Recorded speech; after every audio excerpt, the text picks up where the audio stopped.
Hi friends, నేను miss వచ్చాను. ఈరోజు నేను బొబ్బాస్కాయ అండి, ఇది బొబ్బాస్ పండు అండి. నేను ఇలాగా కొద్దిగా గట్టిగా ఉన్న బొబ్బాస్ పండు చూసుకొని తొక్క చెక్కిసుకొని ఇలాగ కోరేసుకొని, మనకు పెద్ద కూర ఉంటుంది కదండి, దాంతో కోరేసుకొని ఇలాగ ఎండబెట్టేసుకోండి పలచగాని. ఎండిన కూరని మనకు ఇలా మిక్సీ చేసుకోండి, ఇలా మెత్తగా ఆడేసుకోండి, మిక్సీ చేసుకోండి. ఈ పొడి మనం ఎన్ని రోజులైనా ఉంటుందండి, కానీ మరి ఎక్కువ రోజులున్నా బాగోదు కదా. కాబట్టి మనకి అంటే బొబ్బాస్కాయలు దొరకని రోజుల్లో మనం ఇది జ్యూస్లో తాగితే మంచిదండి, హెల్త్కి మంచిది కదా. బొబ్బాస్ పండు ప్రత్యేకంగా తాగమని చెప్తున్నారు కదా, అందుకని నేనైతే ఇలాగ చేసుకున్నాను. ఇలా సీసాలో ఈ పౌడరు ఒక సీసాలో స్టోర్ చేసుకొని మనం చేసుకొని పక్కన పెట్టుకోండి. మనకి షుగర్ క్యాండీ ఉంటాయి కదండి, అదే పటికి బెల్లం అంటాం మనం, మేమైతే పటికి బెల్లం అనేవాళ్ళం.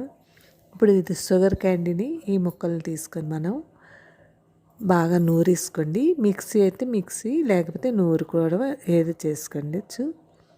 నేనైతే ఇలా నూరుకున్నాను. ఇలా బాగా చెదగొట్టేసుకొని మెత్తగా పొడిలా చేసుకొని ఒక సీసాలో చూసారా, ఒక సీసాలో వేసుకొని ఉంచుకోండి. నేను ముందుగా ఒక గ్లాసులో కొద్దిగా ఆ క్యాండీ షుగర్ క్యాండీ వేసుకొని అందులోనే 2 స్పూన్లు ఈ బొబ్బాస్ పౌడర్ వేసుకున్నానండి, బొబ్బాస్ పండు పౌడరు. ఇలాగ వేసుకొని వాటర్ వేసుకొని అందులోనే మనం ఐస్ ముక్క కావాలంటే ఐస్ ముక్క కూడా వేసుకోవచ్చు. అంటే ఇది సీజన్ శీతాకాలం కదండి, కూల్గా ఉంటుంది కాబట్టి మనకి, అందుకు ఐస్ వేసుకోలేదు. వేసవకాలం అయితే మీరు ఇలాగ ఐస్ ముక్కలు వేసుకొని తాగితే చాలా బాగుంటుందండి.